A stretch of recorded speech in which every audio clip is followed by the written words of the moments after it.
But when I first started out, I had zero authority. Nobody knew me from a bar of soap. Mm-hmm. A little bit like when you start a podcast, you need to sort of build that. Hi, I'm Kyle Werkerly, Certified Professional Ghostwriter. I'm glad you're listening as I welcome industry experts to share stories. You'll hear of lessons learned the hard way, overcoming professional hurdles, turning experience into actionable knowledge, and how to connect with your target audience. This is the Career Challenges Podcast.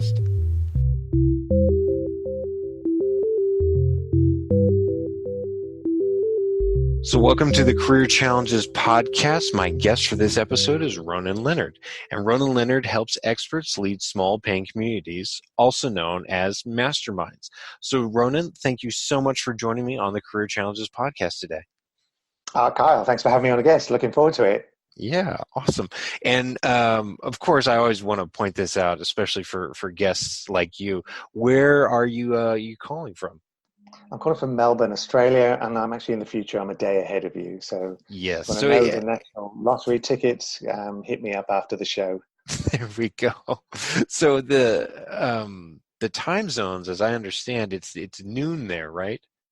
That's correct, yes. The noon hour. Okay, yeah. Because my very first guest actually on the Career Challenges podcast was Marty Vids. And when he put in his time and everything, and I'm like, oh my gosh, is it late for you? And he goes, no, it's noon here. It's like, oh, well, that works out. So I should really try to get more guests from Australia because it seems to work with the timing that I have here in the States. Sure, plus diversity as well. That's what it's all about, right? Finding. Oh yes, of course. That was really what I was going for was diversity. With diversity, of course. There's always a hidden benefit somewhere, right? You think of something and someone else thinks of something different and you go, oh, I never thought of it that way. There we go. All right. So Ronan, explain to me Masterminds and how you help, entrepreneurs, experts, or anyone really trying to build up their career or build a business for themselves through Masterminds.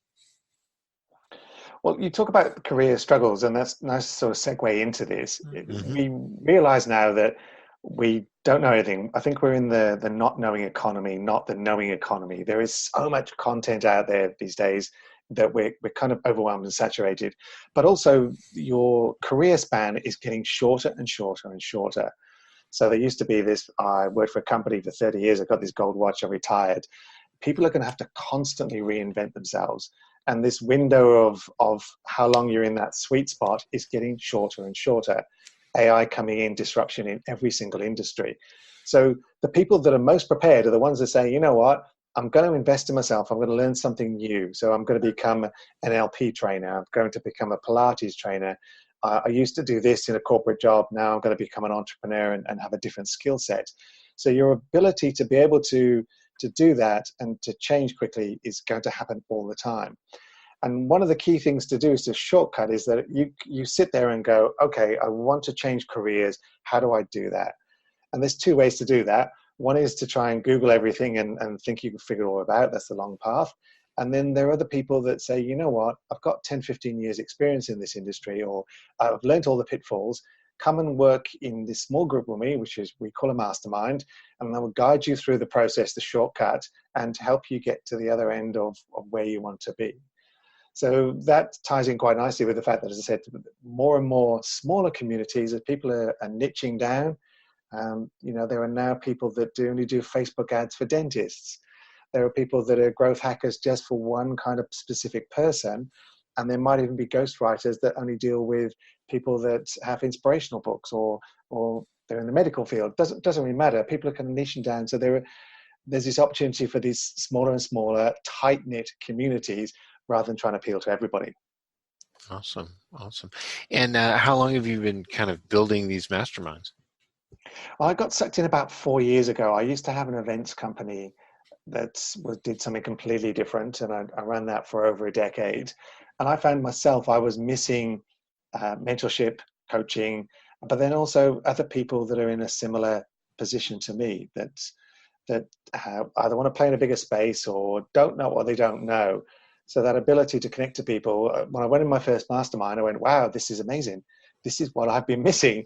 And then I just became fascinated more and more with it and thought, is there a business model here? And it's it's really hard to change from one industry to another. So I call it investing in loss. You've got to be prepared to put the time, effort into it, which means it's really got to align with what you want to do. You've got to really look at your intrinsic values, your why, your skill set before you start a business or before you pivot. And then if you tick all those boxes and you go, yes, this really aligns with my purpose, my vision, what I'm really good at, or what I can be good at. And then you spend that time and effort building that up, which allows you then 5 years later to become an overnight success. Yes, 5 years later. True. Remember someone telling me that, somebody said it took 20 years to become an overnight success. I'm like, I don't have that kind of time. Well, it's a confidence competence loop. Anything you do starts off with, I suck at this, right? Mm-hmm. So you've got to let go of your ego and say, you know what, the first time you pick up a tennis racket, the first time you try anything, you're going to suck at it. There are very few natural, but you just need enough of a dopamine hit to go, oh, I've got a little bit of confidence in that, which then feeds through to a bit more confidence, which means you'll try it again, you'll practice and practice. So obviously you can't spend 20 years trying to make a business work, because that's the definition of insanity. Mm-hmm. What you can do is start to build up towards that and say, okay, this didn't quite work. Let me just try that. Let me just improve on that and build up that momentum. That feedback loop is all you're looking for is, okay, this worked. Okay, let me do a bit more of it. Oh, it worked. It didn't quite work. Let me tweak that, twist that, pivot, whatever that is, to get to those, and then, that overnight success. Awesome. So for your masterminds, do you run them personally, or do you just provide a platform for people to build the mastermind themselves? I do both. I predominantly help people to create their masterminds. So I really only work with people that already have a skill set and knowledge and just want to teach that to other people, to package that up. I call it going from one-to-one to one-to-many. This idea that you already have this expertise, but you're kind of at that point where maybe you've been commoditized. Maybe you're reaching that tipping point where you go, you know what, the last thing I need is 5-10 more customers because I'm already working 50 hours a week.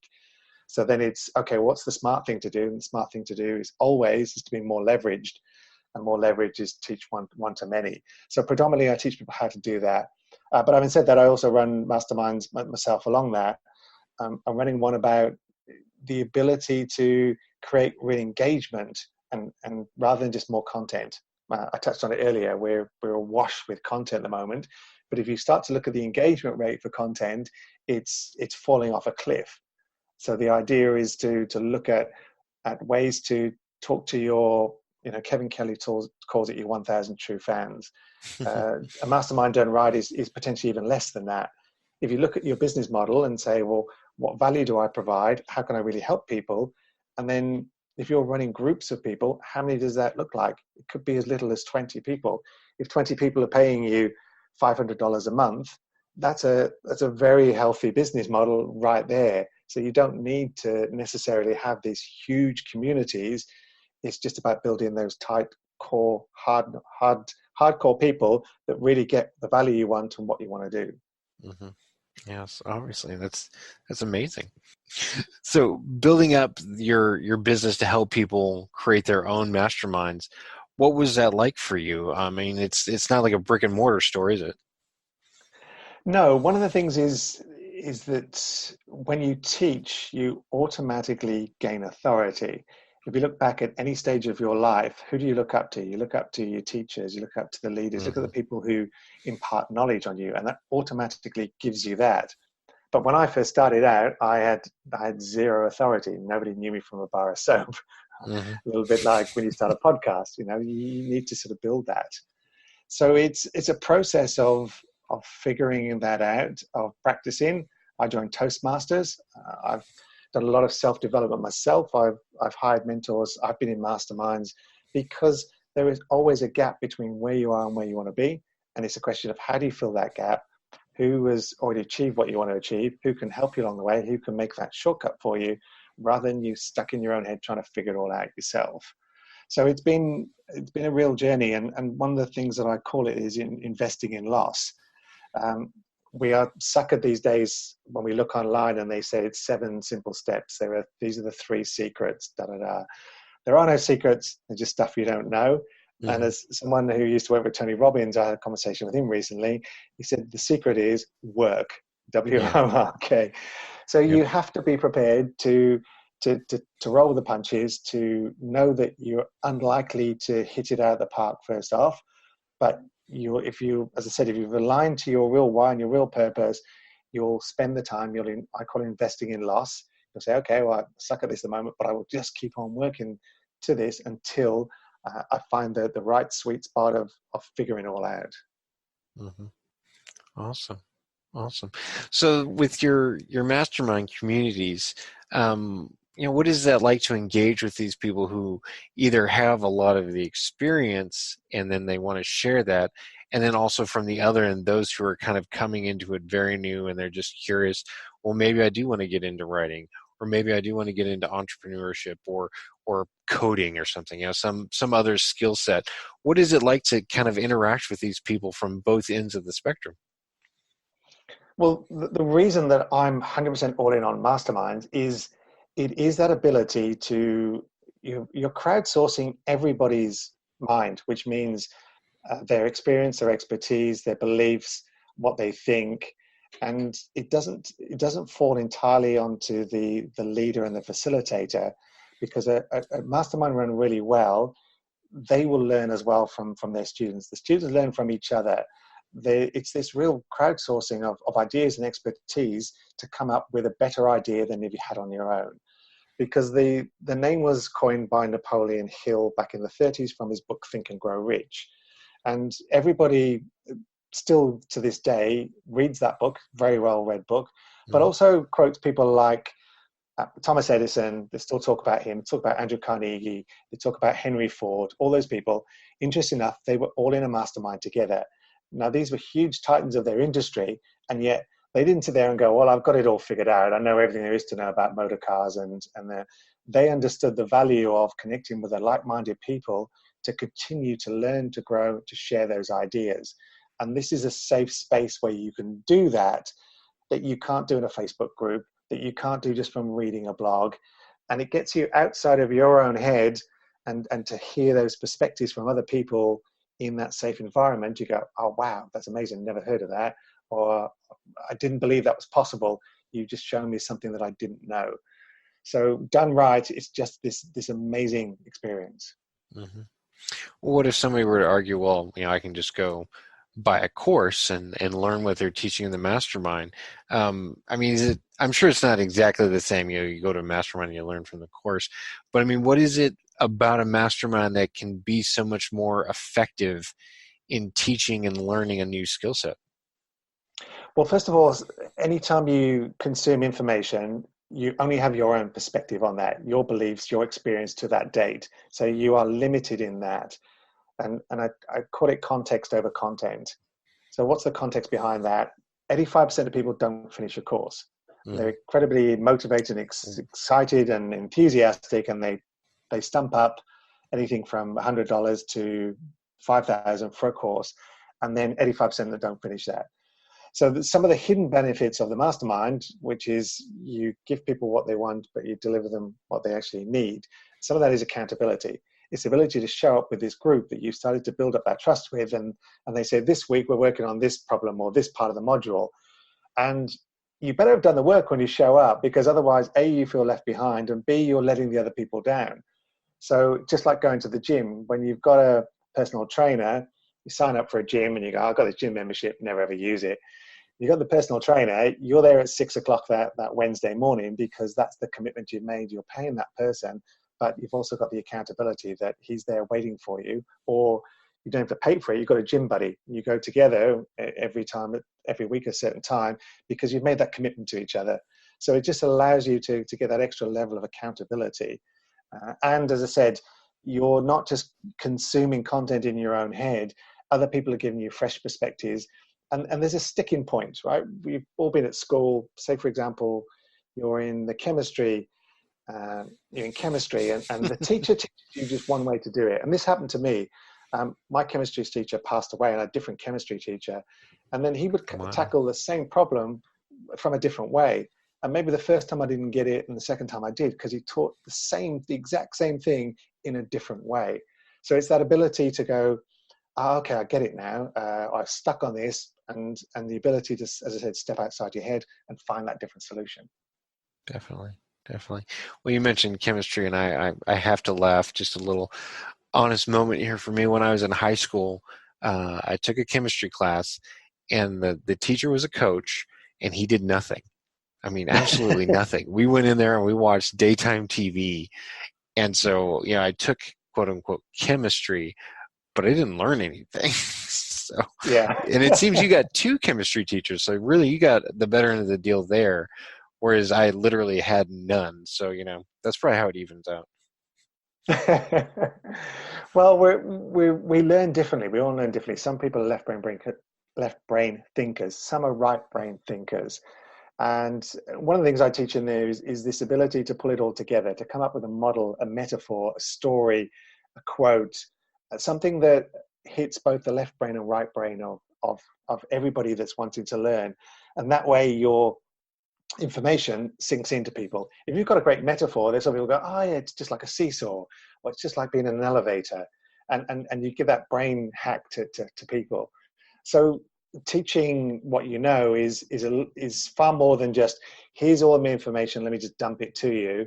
It's partly a process, and partly it's ensuring that you tap into all parts of your brain and your learning and those styles, to ensure that somebody that wouldn't understand text loves the visual model you've created. Oh, I saw this little diagram, great.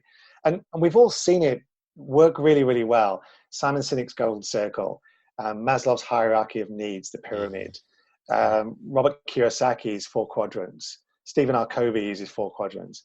And so when you start to put the learning, not only do you have that expertise, but you simplify it, and you, as I said, you give people different touch points to learn.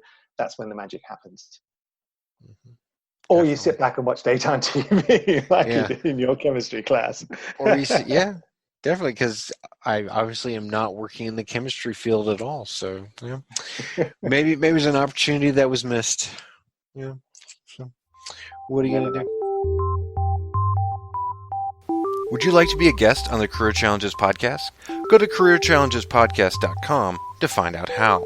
While you're there, check out other episodes and download them through Apple Podcasts, Google Podcasts, Stitcher, Podcast Addict, Castbox, Spotify, iHeartRadio, and more. The Career Challenges podcast is hosted by me, Kyle Weckerly. I'm a certified professional ghostwriter who works with business thought leaders and industry experts to write polished manuscripts, assess their publishing options, and create book marketing plans. I've worked with consultants, high-ticket salespeople, coaches, speakers, C-level executives, and business owners. My authors have worked for USAA, Vistage, Booz Allen Hamilton, Austin Technology Council, and the John Maxwell team. My authors want to write a book to serve as a platform for their marketing endeavors. They know that becoming an author will help them secure speaking gigs, market their expertise, promote a product or service, and more. Are you ready to turn your experience, knowledge, and stories into actionable advice and connect with your ideal client? Then visit WeckerlyWriter.com to schedule a consultation today and begin your publishing journey. That's WeckerlyWriter.com. WeckerlyWriter.com. And now, back to the Career Challenges podcast.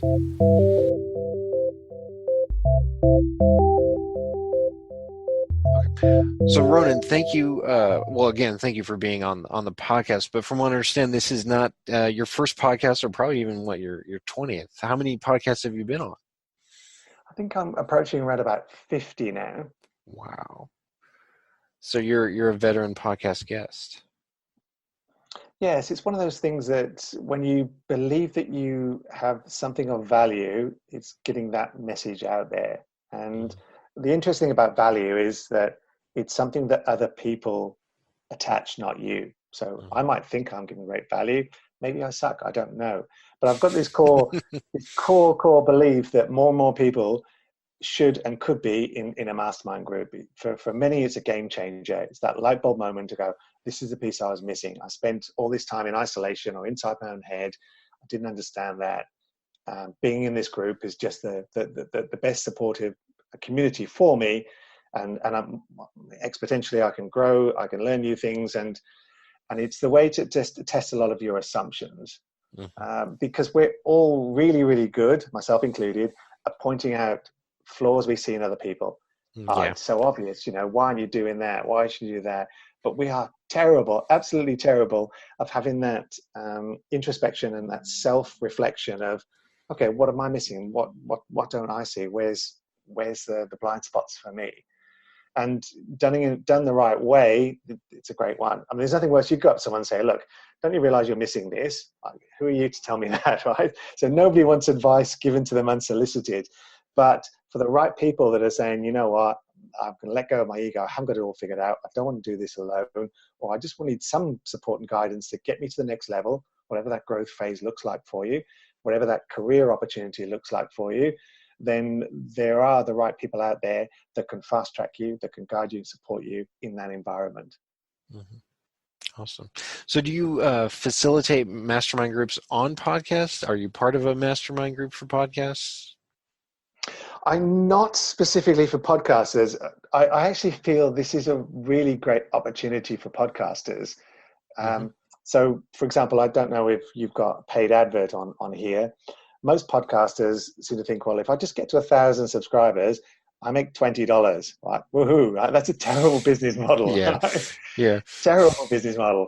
So for podcasters, it's not about how do I reach 1,000 people that are on my subscription list. To me, it's how do I create that real community? What ties into how can I support them? How am I growing? How am I leading a small group? So we touched on what's the best thing for your audience. For you, it's what practical stuff can they take away out of your group, and that just cements the learning. It ensures that you are giving value because, again, your audience will define that, but they'll keep showing up. They'll keep listening to your show. They'll keep downloading whatever resources that you offer to ensure that they've got those practical tips to take away. Definitely. And so with your experience being on a podcast, and I'm curious because I also posted this to a Facebook group that I'm part of for podcasters, not technically a mastermind, I'll admit, I'm sorry. But it is a group for podcasters on Facebook because we're coming to the end of the year. And I'm wondering, should I do an end of the year episode, kind of like review what I've learned so far? Should I just have another guest do it? Or, what, should I do some sort of special themed episode? So I'm curious where you as a podcast guest veteran, what would you prefer in a podcast like this for an end of the year episode? You could highlight all your key learning. So again, you're providing a shortcut. These are the things that resonated with me throughout the year. So here's a shortcut on this. Here's some practical advice on that. You could all tied in so quite nicely. So you're basically giving people, again, a bit of a cheat sheet, a bit of a summary of the key practical advice that came from all of your guests. If you want to know about this, and this, really depends if you've got a common theme that's weaved through that. If you have a common theme, then absolutely, it's great to have a summary of all of those things. Plus, it's less work. You've already got the content, right?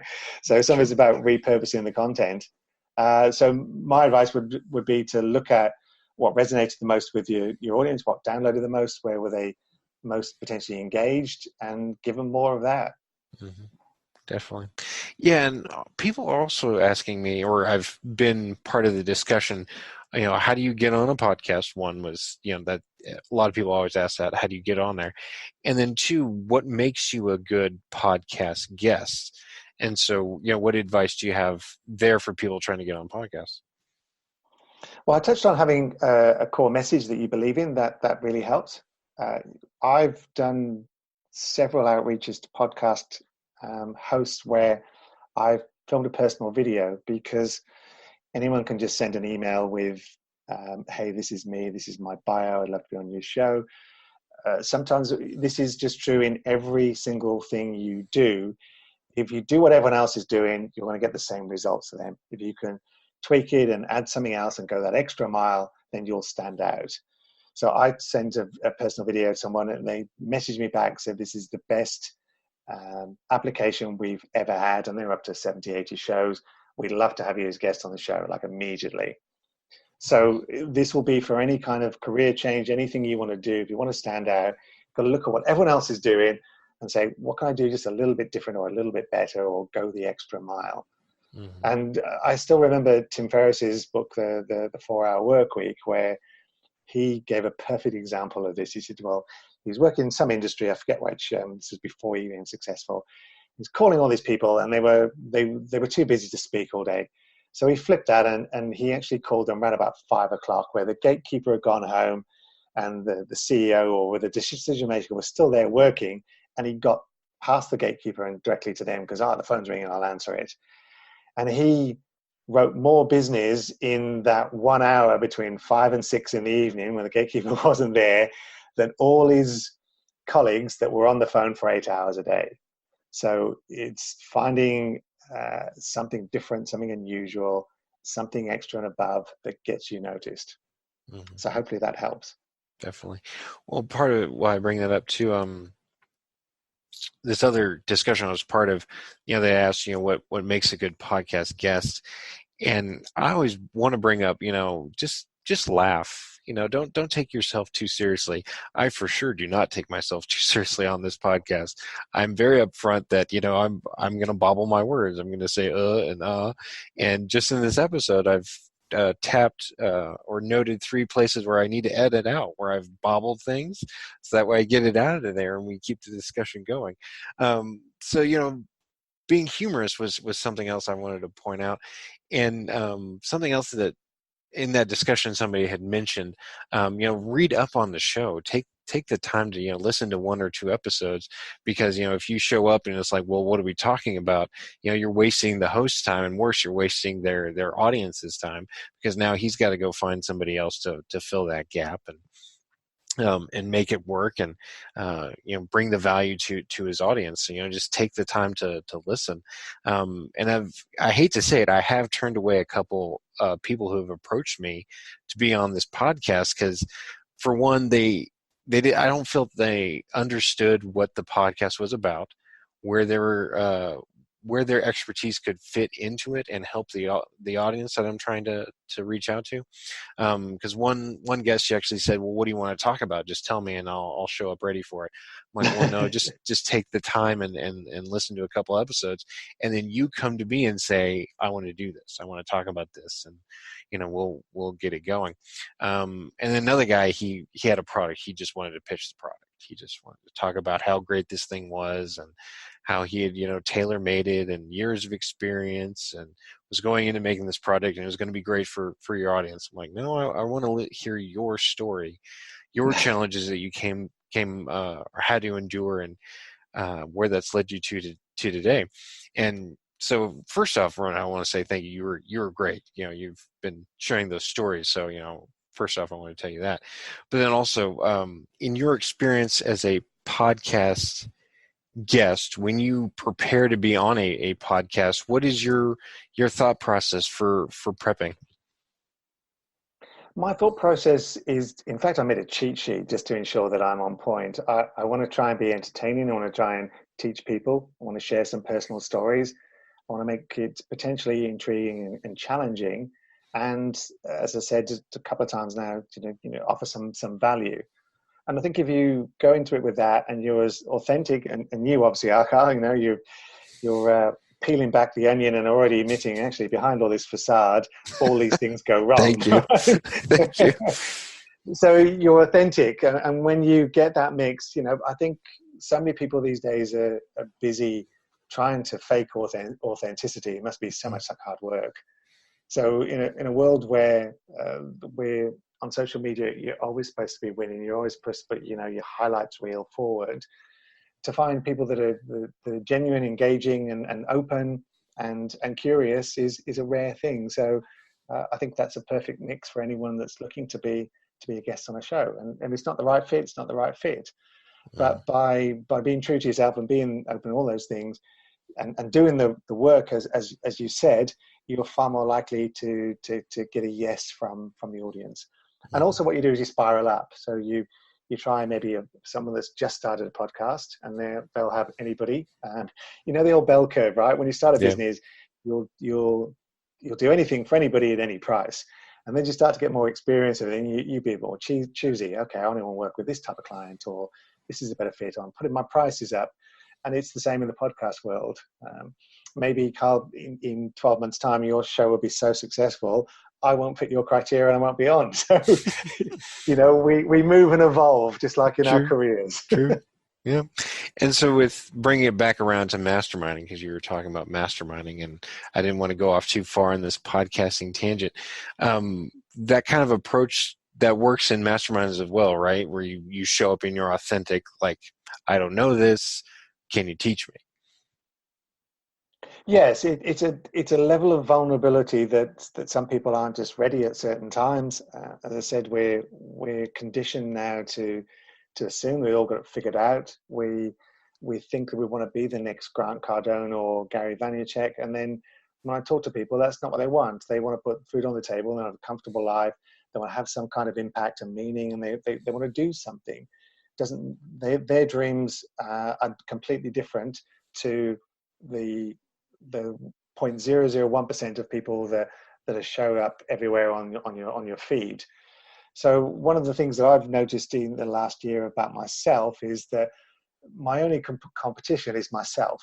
Mm-hmm. It's not other masterminders. It's not the Grant Cardones of the world or Tony Robbins. None of those. I'm really only competing with the previous version of myself. So am I growing? Am I becoming a better person than I was before? Am I learning more? Am I open to new ideas, possibilities, all those things? That's my benchmark. That's who I'm competing against, nobody else. And when you can do that, you create this space within yourself where you're far more comfortable with yourself, which means that you're happy with other people's success. The first couple of masterminds I ran, I saw a lot of people that weren't happy for other people. I've got this new client and 10 grand contract. People are like, oh yeah, good for you. Whereas when you come in with if you truly connect with people and you truly support other people, you are incredibly happy for their success because they're nice people and you've got to know, like, and trust them. And everyone talks about marketing as know, like, and trust. And the same thing applies to the mastermind. You get to know, like, and trust people, which means when you trust people, you really open up about your biggest problems, because we've all got them. And that's just that safe space that you create as a mastermind. I know you're creating, as I said, real community. Mm-hmm. Definitely. And so when it comes to community, I feel people kind of throw that word around. And there's big communities, everybody who kind of either fits in a region or they have this, single thread that ties them all together. Within a mastermind and building, that community and that sense of trust, where do you feel that, is there a magic number there, or does it really just depend on the type of group, how big it can get before it becomes just not really what it's meant to be? Yeah, it's a good question. I don't have a magic number on it. For masterminds, because I run them online, I say around 6 to 8 is the absolute maximum. Any more than that, and you just don't get enough you time, and the group's too big to really connect on that personal level. Sure, there are Facebook groups, 7,000, 10,000, 50,000 people in there, and that's still a community, 100%. So there is no right or wrong one for that. There is, the bigger the group, the less likely you are to ensure that you having that true connection. There's a thing called Dunbar's number, which basically says around about 100 people is the maximum number of people that humans, because of the size of our brain, can realistically have meaningful connections or friendships with. But if you're a real innovator and you've got amazing content, amazing insights, then you could touch thousands and thousands of people in a community. If they haven't heard something before, you've only got to look at the likes of Brené Brown, Simon Sinek. When you've got an amazing story and amazing value to share with other people, you can touch hundreds and thousands of people. So community can mean different things to different people. One of the things I find about community is it ties into some core beliefs and values and your principles. And that's where if you communicate those correctly, those are the people who will gravitate towards you because they find those similarities, and that on that subconscious level, that's what they're buying into. Hmm. Definitely. And you had mentioned being better today than you were yesterday, and I remember Simon Sinek also talking about that. He called it game theory, or the infinite game, that you're not playing to beat, somebody else. You're playing to beat yourself, and that's how you can continue to innovate and do amazing things, and not always settle. And I thought, that's a really unique way and an interesting way to approach it. Because I'm a twin, so when I was growing up, it was always, who's the better one? Who gets more of mom and dad's attention? Who's doing better in school? And so, yeah, that's something that I deal with.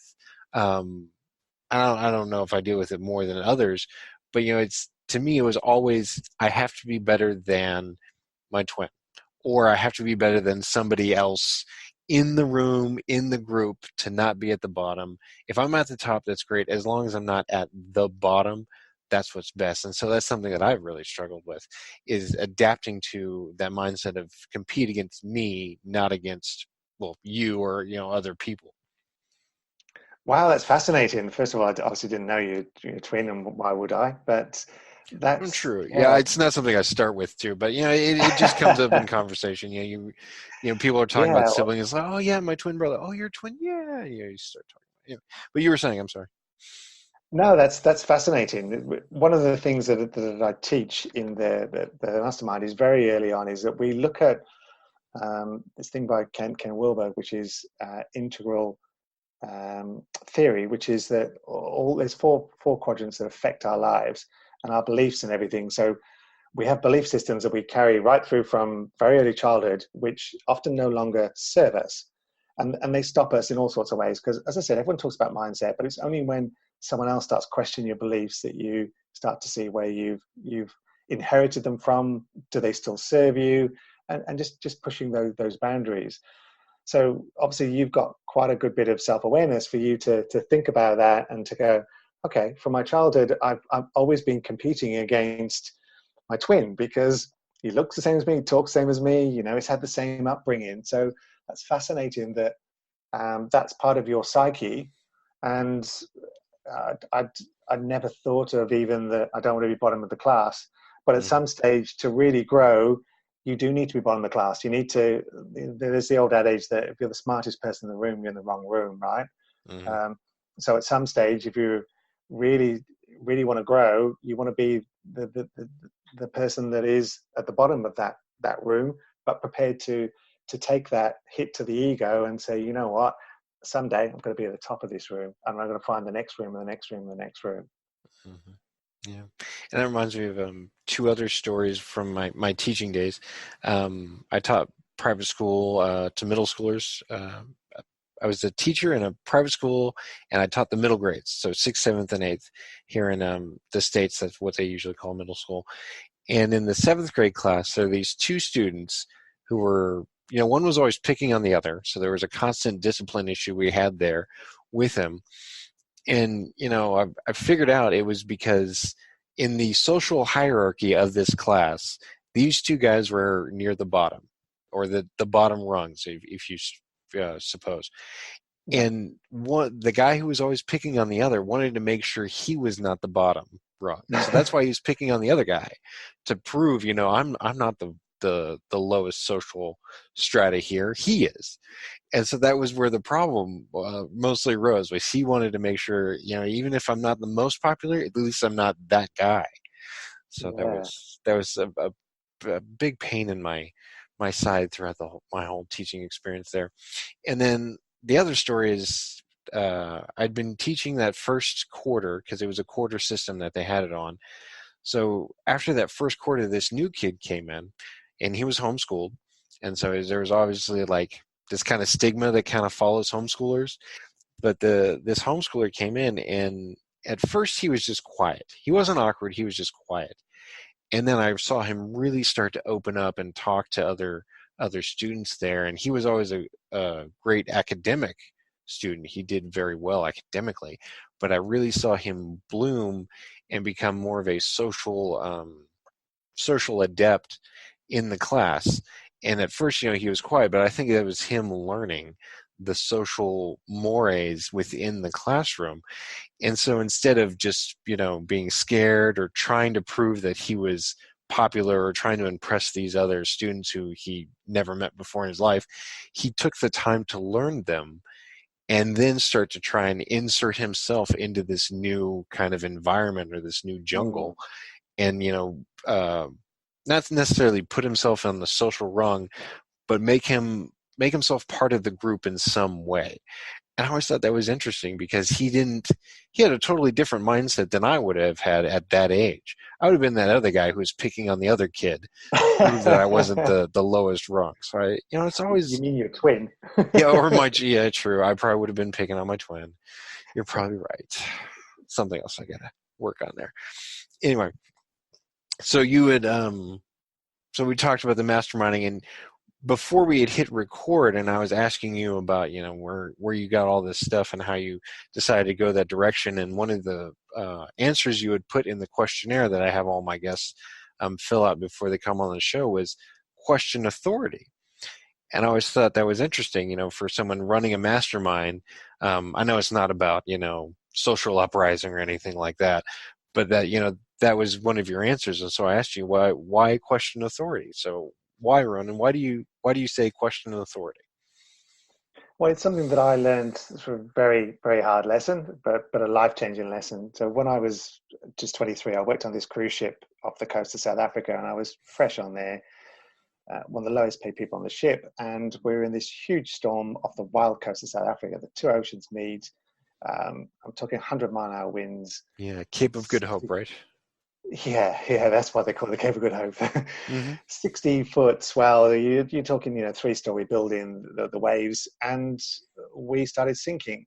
And all the officers and senior crew all abandoned ship, abandoned their post, didn't tell us we were sinking. So we filled the first lifeboat with women and children on the one side. On the other side, all these people left. So it was left to people like myself who worked in the gift shop. The band member was on the bridge, the magician. These people running around trying to do all the things that A, we hadn't been trained for, and B, wasn't our core competency.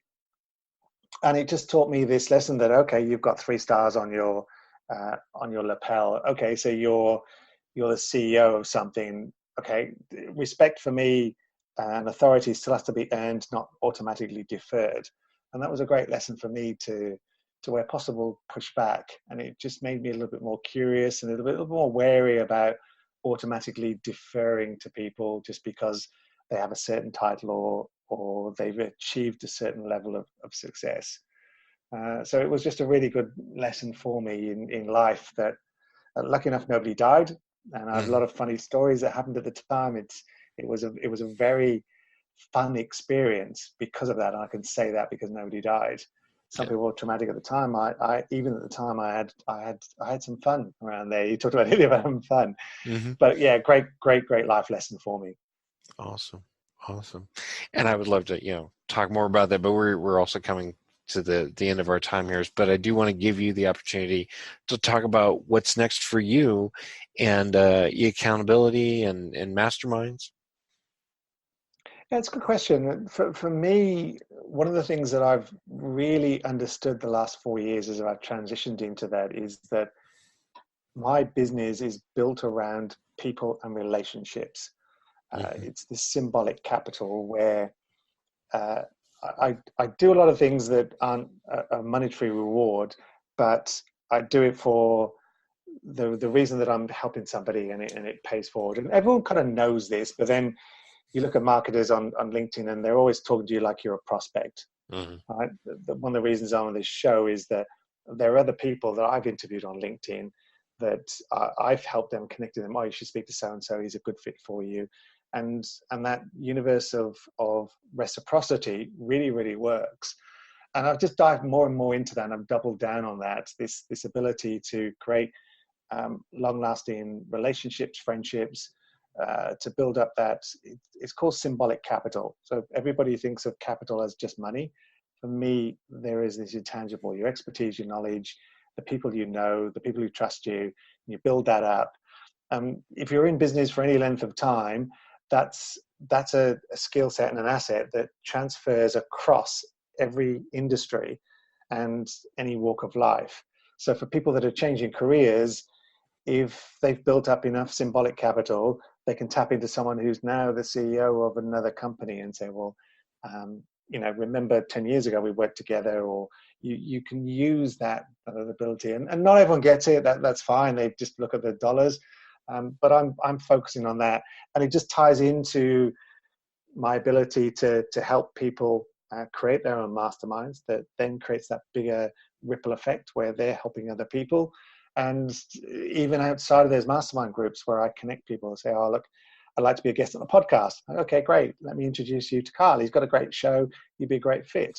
And just that ability to create relationships. And it's a fascinating journey. Some people want to shortcut that and just say, I just need more customers. But for me, it's more about the longevity of what I'm doing. Awesome. So if people are curious about creating mastermind or joining a mastermind or listening to this episode and I think Ronan Leonard, okay, this is a guy I really need to look into, where can they find you? The best place to find me is on LinkedIn. I'm an active contributor on there. Again, the reason I'm only giving one social media is that if you're a small business, and that's what I am, you can't do all of those platforms well. So you want to pick just one and nail that. Otherwise, you're just diluting your effect everywhere. So come and engage with me on LinkedIn. Definitely. All right. Well, Ronan Leonard, thank you so much for joining me on the Career Challenges podcast today. And I appreciate the stories and also you letting me just kind of free associate and think out loud. Well, it's your show, Carl. You can do whatever you want, right? True. Well, also, I don't want it to be where, somebody's sitting there and I'm just, going off into my own thoughts. That's not what people want to hear.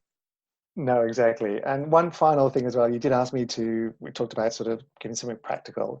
If people just want to improve, I've got a free program that just gives them some ideas around some of the things we talked about, creating more thought leadership around their ideas, improving some aspects of how they can learn new things.